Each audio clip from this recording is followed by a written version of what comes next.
اعوذ باللہ من الشیطان الرجیم بسم اللہ الرحمن الرحیم السلام علیکم ورحمۃ اللہ وبرکاتہ۔ ناظرین، ہم امید کرتے ہیں کہ آپ لوگ خیر و عافیت سے ہوں گے۔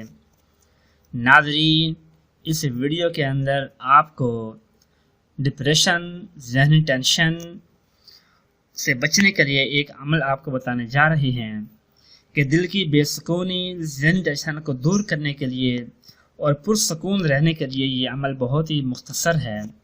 آپ یہ عمل کریں انشاءاللہ کہ آپ کے جتنے بھی آپ کو کوئی نقصان ہو جائے یا کوئی مسئلہ گھر میں پیش آ جائے تو وہ آپ کو پریشانی فی الوقت تو آئے گی، لیکن آپ کے دل و دماغ کے اوپر وہ سوار نہیں ہوگا، کیونکہ جو چیز دل و دماغ کے اوپر سوار ہو جائے تو پھر وہ دل سے آسانی سے نکلتی نہیں ہے اور پھر انسان صحیح طریقے سے کوئی بھی کام نہیں کر پاتا۔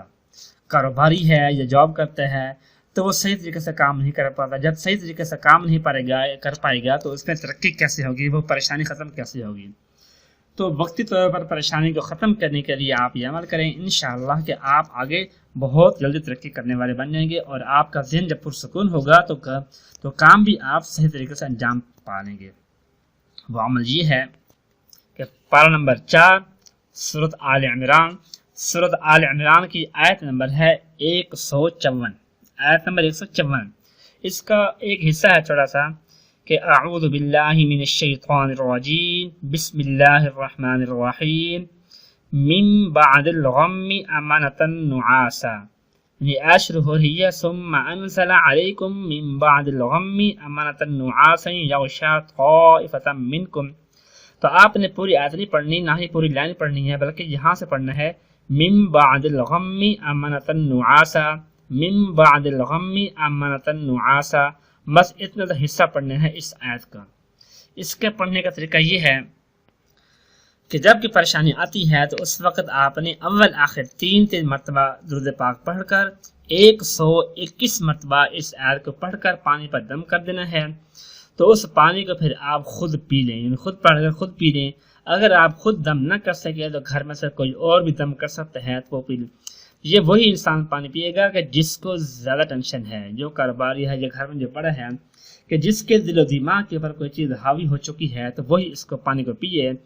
تو انشاءاللہ کہ آپ کے اوپر سے جو بھی کوئی پریشانی ہے، کوئی پرابلم ہے تو آپ کے دل و دماغ کے اوپر حاوی ہو چکی ہے اور ڈپریشن کا آپ شکار ہو چکے ہیں تو وہ اس سے آپ کو نجات ملے گی اور آپ کی زندگی پرسکون بن جائے گی۔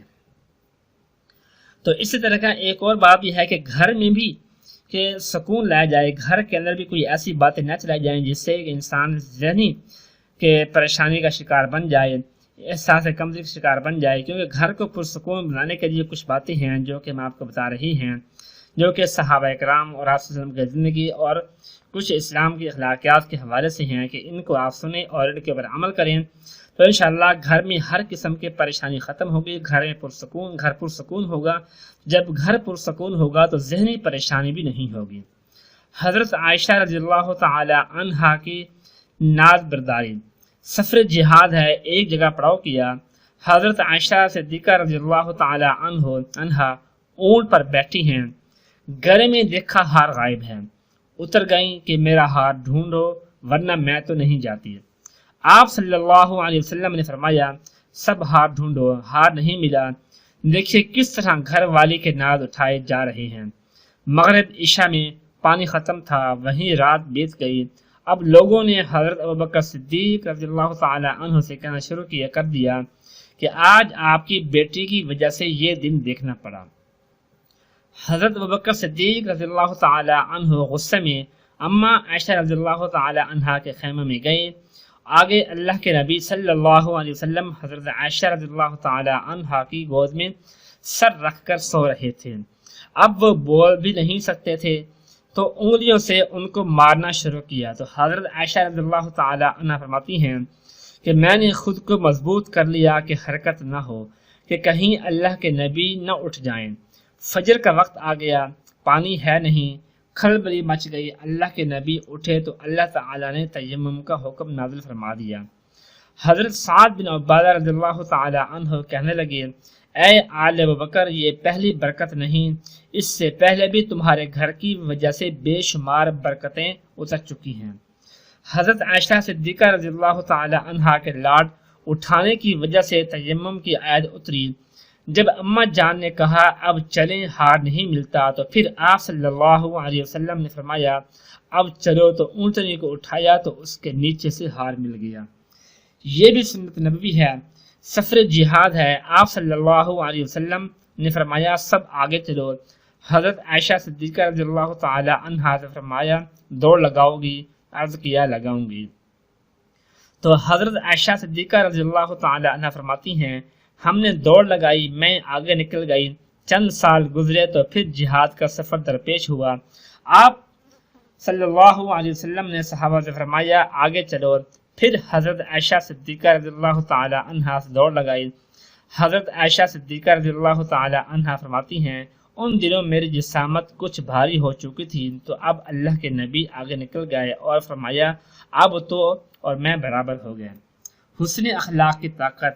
گھروں کو آبادی کا تعلق نہ علم سے ہے، نہ مال سے ہے، نہ فقر سے، بلکہ گھروں کی آبادی میٹھے بول سے، اچھے اخلاق اور محبت سے ہے۔ عارف باللہ حضرت ڈاکٹر محمد عبدالحی عافی رحمۃ اللہ علیہ کے واقعات میں ہیں، فرماتے ہیں کہ میں اپنے ایک مریض کے گھر ضیافت پر گیا، کھانا بہت عمدہ تھا۔ میں نے پوچھا کس نے کھانا بنایا ہے؟ مرید نے عرض کیا کہ میری بیگم نے بنایا ہے۔ فرمایا کہ اسے بلاؤ، پردے میں بلاؤ۔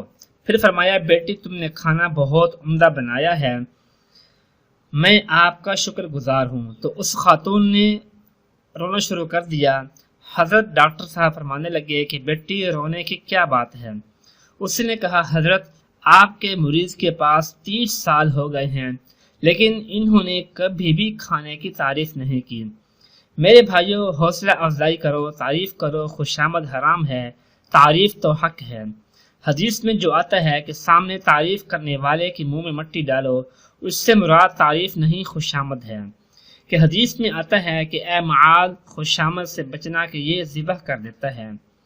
میرے نبی کریم صلی اللہ علیہ وسلم صحابہ رضی اللہ عنہم کی کتنی تعریف فرما رہے ہیں، تو اپنے رشتوں کی محبت کے بول سے مضبوط کرو، تعریف کرو، بیوی کی تعریف کرو، ماں کی تعریف کرو، اس سے حوصلہ بڑھتا ہے۔ میں آپ کی کوئی اچھی چیز دیکھوں تو آپ کا حق ہے کہ میں آپ کی تعریف کروں۔ خوبصورت زندگی کے نقوش۔ ایک نوجوان آیا کہ میرا بیوی سے جھگڑا رہتا ہے، کوئی تعویذ دے دیں۔ میں نے کہا بیویوں پر تعویذ نہیں چلا کرتے، ہاں ایک سنت پر عمل کرو، جب بھی کھانے پر بیٹھو 2-3 لقمے اپنے ہاتھ سے بیوی کو کھلا دیا کرو۔ 2 ہفتے بعد رابطہ ہوا تو میں نے پوچھا سنت پر عمل کیا؟ کہا نہیں مجھے شرم آتی ہے۔ میں نے کہا لڑتے ہوئے شرم نہیں آتی؟ جب نوجوان نے میرے کہنے پر سنت پر عمل کرتے ہوئے بیوی کے منہ میں لقمہ دیا تو اس کا منہ کھلا کا کھلا رہ گیا۔ اس نے کہا تم خود تو یہ نہیں کر سکتے، تمہیں کس نے سکھایا ہے؟ اس نے کہا مجھے مولوی طارق جمیل نے سکھایا ہے۔ اس نے جھولی اٹھا لی کہ اے اللہ اس کا بھلا کر، اس کا بھلا کر، اس نے تمہیں انسان بنایا۔ یعنی کہ اللہ سے دعا کر رہی ہے اپنے شوہر کے لیے کہ اس نے انسان کو، اپنے شوہر کے بارے میں کہ اس نے انسان بنایا، یعنی اللہ کا بھلا کر کہ اللہ نے انسان کو انسان بنایا۔ رامگڑھ قوم کے ایک فرد ہماری جماعت میں چلتے اور روز ہماری باتیں سنتے، مجھے نہیں پتا کہ ان کے گھر میں کیا تبدیلی آئی ہوئی ہے۔ میں نے ان کے گھر فون کیا، بیگم نے کہا وہ گھر نہیں ہیں۔ میں نے کہا ان کو بتا دینا۔ کچھ دیر بعد اس شخص کا ہنستے ہوئے فون آیا، اس نے بتایا کہ آج بیگم نے کہا وہ گھر نہیں ہے۔ میں نے کہا کہ ان کو بتا دینا۔ کچھ دیر بعد اس شخص کا ہنستے ہوئے فون آیا، اس نے بتایا کہ آج لطیفہ ہو گیا کہ میں گھر آیا تو بیگم نے کہا تمہارے مولوی کا فون آیا تھا۔ میں نے پوچھا کون سا مولوی؟ کہا وہی مولوی جس نے تمہیں رامگڑھ سے انسان بنا دیا۔ میں نے پوچھا میں پہلے انسان نہیں تھا؟ کہا نہیں۔ پھر وہ پوچھنے لگی ہماری شادی کو کتنا عرصہ ہو گیا ہے؟ میں نے کہا 27 سال۔ کہنے لگی اس عرصہ میں کبھی ایک دفعہ بھی تو مسکرا کر بولا ہے؟ اللہ پاک ہمیں پرسکون ازدواجی زندگی گزارنے کی توفیق عطا فرمائے۔ اپنا خیال رکھیے گا۔ اللہ حافظ۔